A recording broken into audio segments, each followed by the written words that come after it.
Hello students, आशा है कि आप सब बढ़िया होंगे, मस्त होंगे और अपनी स्टडी भी बहुत बढ़िया कर रहे होंगे इस टाइम पे। स्टूडेंट्स, क्लास 11th में अक्सर ये क्वेश्चन आता है आपके एग्जाम में और साथ ही साथ बच्चों आप सभी इस क्वेश्चन को करते तो हैं लेकिन आंसर में कंफ्यूज जरूर हो जाते हैं। तो मैं आपको बताऊंगा इस क्वेश्चन को कैसे सॉल्व करना है, इसके आंसर को कैसे हम जानेंगे कि हमारा आंसर सही है या गलत है। तो स्टूडेंट्स, सबसे पहले देखें कि हम इसको नॉर्मल फॉर्म में लिखने वाले हैं। तो ये हमारी एक जनरल फॉर्म ऑफ लाइन है।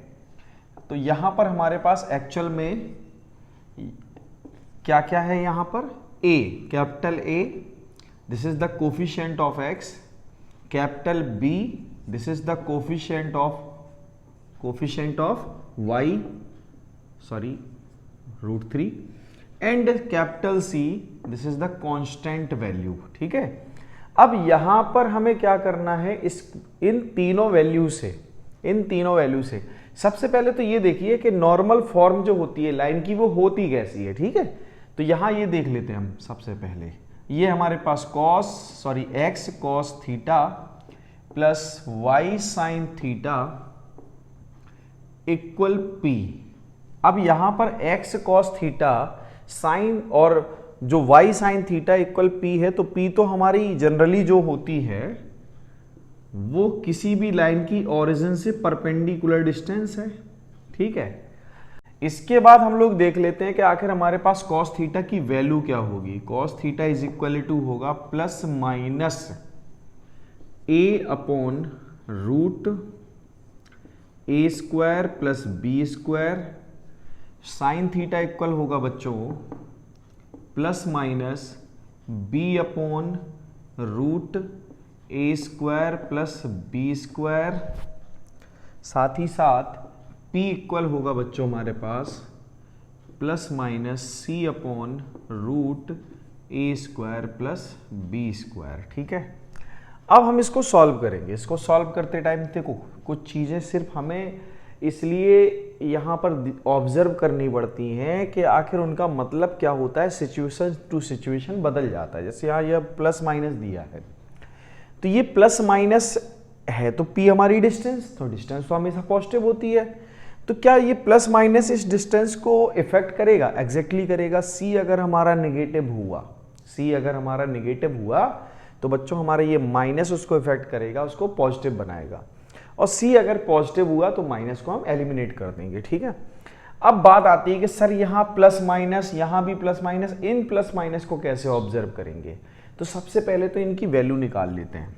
ठीक है, फिर देखते हैं कि हमारा प्लस माइनस क्या होगा, प्लस लेना है कि माइनस लेना है। ठीक है, a की वैल्यू क्या है बच्चों 1, और a की वैल्यू तो 1 हो गई, 1 का स्क्वायर 1 होता है, और माइनस √3 का स्क्वायर क्या होता है 3, तो यहां आएगा प्लस माइनस 1/2।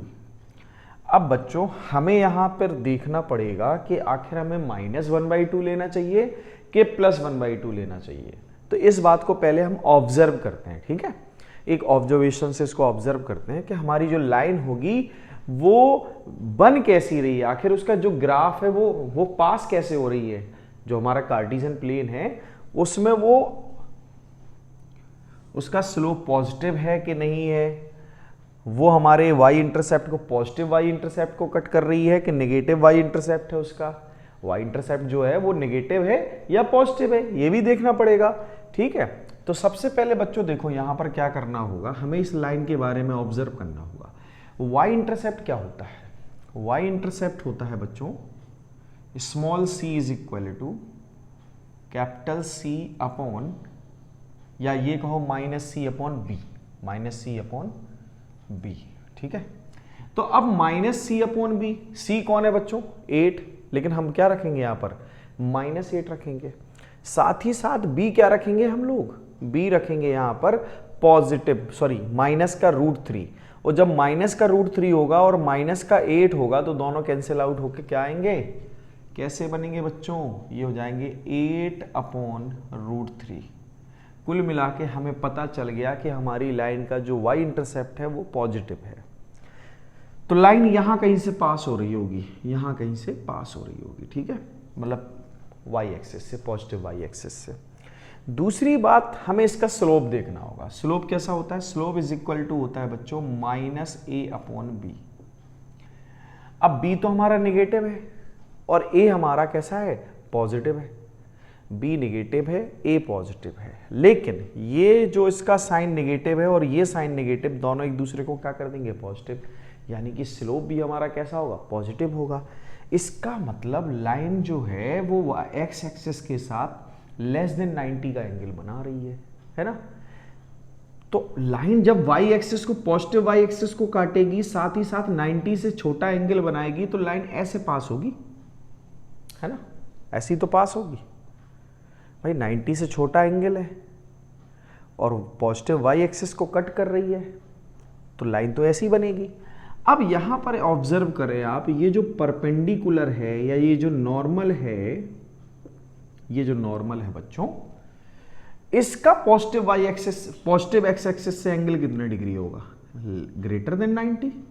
कितना होगा, ग्रेटर देन 90।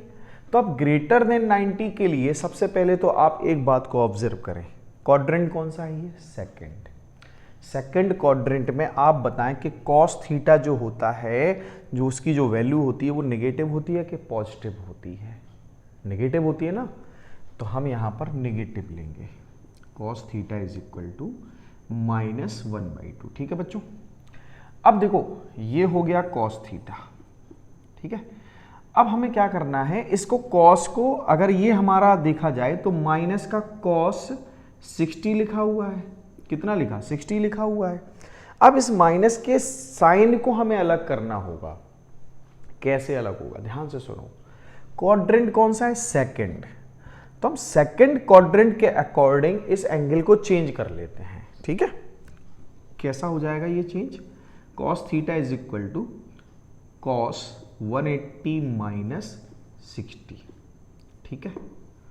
अब आप कहेंगे ये कैसे, तो आप सब जानते हैं कि cos 180 - theta is equal to minus cos theta होता है ना, ठीक है।